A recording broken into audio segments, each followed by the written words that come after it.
ابن حجر کہتے ہیں کہ ایک شخص کو میں نے ایک مقام پہ دیکھا، بڑا اس کا دبدبا تنتنا تھا، لیکن میں نے اسے طبیب کی دکان پر لیٹے ہوئے دیکھا تو اس کے وجود سے پیپ نکلتی تھی۔ مجھے کیا ہوا؟ تو کہنے لگا بس جب خدا کا حکم آیا، جب اللہ کی حکمت کا غلبہ ہوا، جب تک اس نے ڈھیل دی تو دی، لیکن جب وہ پکڑنے پہ آیا تو پھر حال یہ ہوا کہ ایک غریب مچھیرا مچھلیاں پکڑنے کے لیے دریا میں سارا دن بیٹھا رہا، اسے مچھلی نہ ملی، شام کو روئی پڑا کہ مالک میرے تو بچوں کے پاس کھانے کو بھی کوئی شے نہیں۔ تو ایک مچھلی شام کو بڑی محنت کے بعد ایک بڑی مچھلی اس کے ہاتھ لگی۔ ان دنوں نہ مچھلیاں ملتی تھی نہ گوشت ملتا تھا، وہ بیچارہ ایک مچھلی لے کے جا رہا تھا اپنے گھر کی جانب، تو سامنے سے میں آ گیا، جو طریقہ ہوتا ہے،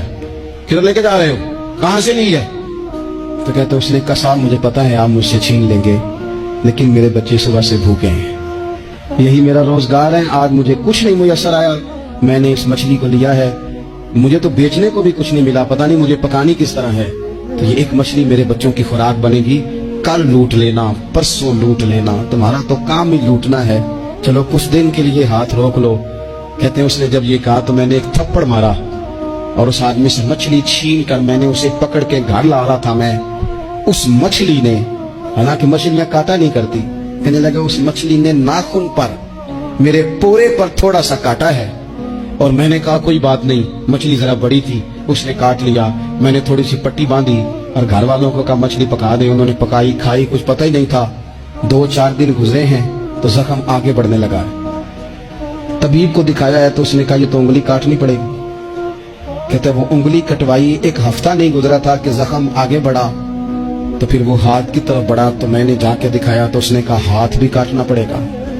سارا بازو کٹوا چکا ہوں، رات کو نیند نہیں آتی، ایک لقمہ پیٹ میں نہیں گزرتا، میرے بچے، میرے بھتیجے، میرے بھائی، میرے عزیز گلی گلی اس غریب کو ڈھونڈتے پھرتے ہیں جس کا نام بھی ہم کوئی نہیں جانتے،